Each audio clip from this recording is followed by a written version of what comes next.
અને આમોદ હાઈવે પરના ખખડધજ રોડને લઈને જ વિરોધ પણ કરાઈ રહ્યો છે। ભરૂચના આમોદમાં કોંગ્રેસ દ્વારા વિરોધ કરાઈ રહ્યો છે।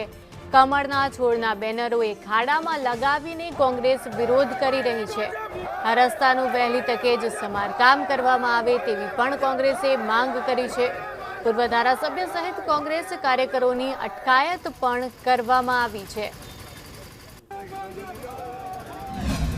जंबूसर आमोद तथा सौराष्ट्र ने जोड़तो मुख्य नेशनल हाईवे नंबर 64 है। ये नेशनल नंबर पर आ खाड़ा पड़ी गया है। बीजू कि अहींयाथी राहदारीओने एटલું બધું नुकसान थाय छे अने पोताना वाहनोने पण एटલું બધું नुकसान थाय छे। आज दिन सुधी तंत्र द्वारा कोई पण समारकाम करवामां आव्युं नथी। उपरांत अहींना स्थानिक सांसद सभ्य ते बी विकासना बनगा फूंका करे छे। तेमने बी कशुं कोई आ 2 દિવસ पर आ रोड परथी गया था पण एमने कोई पण प्रकारनुं ध्यान तथा तंत्रनुं कोई पण प्रकारनुं ध्यान दोर्युं नथी। बीजुं स्थानिक धारासभ्य जे 25 वर्षनी गेरंटी आपी थी, पहली तो ये बात एमनी 5 वर्षनी गेरंटी ने तो 25 वर्षनी रोडनी गेरंटी केवी रीतना आपी।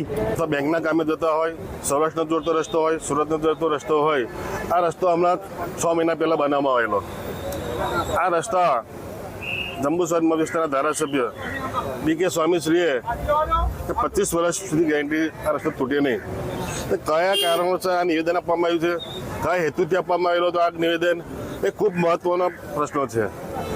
આવનાર સરકારની ગાઈડલાઈન છે કે 5 થી 7 વર્ષ રાજ્ય સરકારની ગાઈડલાઈન છે કે 5 થી 7 વર્ષ રસ્તો ચાલતો હોય છે।